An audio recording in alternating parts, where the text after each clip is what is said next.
नहमदुहु व नुसल्ली व नुसल्लिमु अला रसूलिल करीम। अस्सलामु अलैकुम व रहमतुल्लाहि व बरकातुहू। राय इस्लाम में तमाम दोस्तन की खुशामदीद। प्यारा दोस्तों, अज नई मालूमात खणी तव्हांजी खिदमत में हाज़िर थियो आहियां। यकीनन अव्हांखे पसंद ईंदी। सो ही आहे त अॼु अहिड़ो वाक़ियो खणी तव्हांजी खिदमत में हाज़िर थियो आहियां। यकीनन जॾहिं असां तव्हां इनखे ॿुधंदासीं त असां काफ़ी इन मां सबक़ हासिल करे सघूं था ऐं असांजी ज़िंदगी में काफ़ी फ़र्क़ु अची सघे थो। पर अव्हां सां गुज़ारिश आहे त अव्हां गौर सां ॿुधिजो ऐं जेकॾहिं का बि ॻाल्हि असां गौर सां ऐं मुकमल न आहियूं ॿुधंदा त असांजी ॻाल्हि उहा सम्झ में नाहे ईंदी। उन खां अॻु में अव्हां सां गुज़ारिश आहे त जेकॾहिं अव्हां असांजो चैनल सब्सक्राइब न आहे कयो त असांजे चैनल खे सब्सक्राइब कयो ऐं गॾोगॾु घंटी जे निशान ते क्लिक कयो ताजो असांजी हर अचण वारी नई मालूमात तव्हां ताईं आसानी सां पहुची सघे।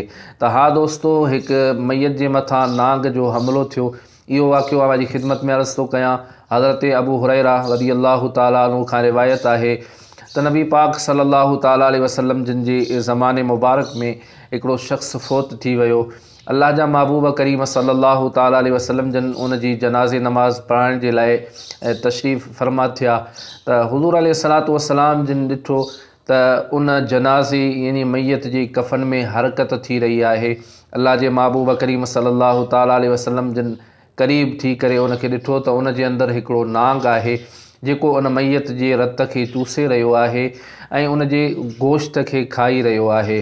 त प्यारा दोस्तो, हज़रत अबू बकर सिद्दीक़ रज़ी अल्लाह ताला अन्हु जिन इरादो कयो त इन नांग खे मारिया, यानी उन नांग खे मारण जो हज़रत सैयदना अबू बकर सिद्दीक़ इरादो कयो त नांग खे अल्लाह पाक ॻाल्हाइण जी जेका आहे सो क़ुवत अता फ़रमाई। नांग पंहिंजी ज़बान सां ॻाल्हायो ऐं चवणु लॻो त अशहदु अल्ला इलाहा इल्लल्लाहु व अशहदु अन्न मुहम्मदन अब्दुहु व रसूलुहु। नांग चवणु लॻो त अबू बकर मूंखे छो थो मारी, मूंखे मारण जो कहिड़ो ॾोह आहे, मुंहिंजो कहिड़ो ॾोह आहे, मुंहिंजो कहिड़ो गुनाह आहे जेको मूंखे मारे थो। हालांकि इहा त मुंहिंजी ड्यूटी आहे, क़यामत ते अल्लाह ताला मूंखे हुकुम फ़रमायो आहे त आउं हिनखे अज़ाब कंदो रहां। त प्यारा दोस्तो, हज़रत अबू बकर सिद्दीक़ रज़ी अल्लाह ताला अन्हु जिन उन नांग खां पुछा फरमाई त छाजे करे हिन जो कहिड़ो ॾोह आहे। त नांग चवणु लॻो त हिन जा 3 गुनाह आहिनि, 3 ख़ताऊं आहिनि, उन जे सबबु इन जे मथां ही अज़ाब जेको आहे सो आयो आहे ऐं ही इन अज़ाब में मुब्तला आहे।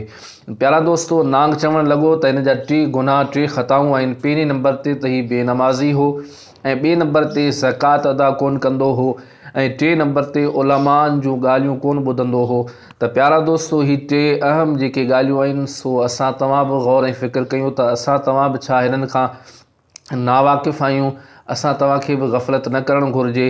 नमाज़ खे पाबंदी सां अदा कयूं, नमाज़ खे सुस्ती में न छॾे ॾियूं। नमाज़ अदा करण में काफ़ी बरकतूं आहिनि ऐं छॾण में काफ़ी जेको आहे सो रुसवायूं आहिनि। अल्लाह पाक असां तव्हांखे 5 वक़्त बाद जमाए तकबीर उला सां नमाज़ पढ़ण जी तौफ़ीक़ अता फ़रमाए। ऐं ॿिए नंबर ते ज़कात अदा कयो ऐं ज़कात न ॾियण वारे माण्हू जी बि आख़िरत में बि काफ़ी उन्हनि जे लाइ सज़ाऊं आहिनि ऐं अज़ाब आहे। ऐं 3 नंबर ते जेके उलमा असां तव्हांखे वसीयतूं ऐं नसीहतूं फ़रमाईंदा आहिनि सो उहे पंहिंजे तरफ़ां कोन ॿुधाईंदा आहिनि, बल्कि उहे अल्लाह ऐं उन जे महबूब करीम सल्लल्लाहु ताला अलैहि वसल्लम जिन जा फ़रमान ॿुधाईंदा आहिनि ऐं असांखे उहे उलमा जेके आहिनि सो उन रस्ते ते हलण जो हुकुम फ़रमाईंदा आहिनि जिन ते अल्लाह ऐं उन जे महबूब जी रज़ा हूंदी आहे।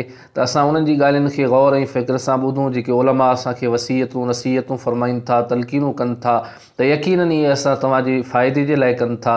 त असां उन्हनि जी ॻाल्हियुनि खे ॿुधूं, गौर सां ॿुधूं ऐं उन्हनि ते अमल करियूं त यकीनन इहे असांजे फ़ाइदे जे लाइ असांखे चवंदा आहिनि त अल्लाह पाक असां तव्हां सभिनी जे मथां करम फ़रमाईंदो। त इहे 3 शयूं आहिनि जिन खां असां पाण जेकॾहिं गाफ़िल रहंदासीं त असां बि अहिड़नि अज़ाबनि में मुब्तला थी सघूं था। पहिरें नंबर ते नमाज़ जो पाबंद रहणु खपे। त उन शख़्स छा कयो, हिकिड़ो त नमाज़ कोन पढ़ंदो हो, ॿिए नंबर ते ज़कात न ॾींदो हो ऐं 3 नंबर ते उलमान जूं ॻाल्हियूं कोन ॿुधंदो हो, उन्हनि जी ॻाल्हियुनि ते गौर ऐं फ़िक्र न कंदो हो, अहमियत न ॾींदो हो। उन जे करे उन जे मथां इहो अज़ाब आयो। प्यारा दोस्तो, अल्लाह पाक असां तव्हां सभिनी खे अमल जी तौफ़ीक़ अता फ़रमाए। ही हुई अॼु जी मालूमात। वरी नई मालूमात में अव्हांजी खिदमत में हाज़िर थींदुसि। तेसीं ताईं इजाज़त ॾींदा। अल्लाह हाफ़िज़।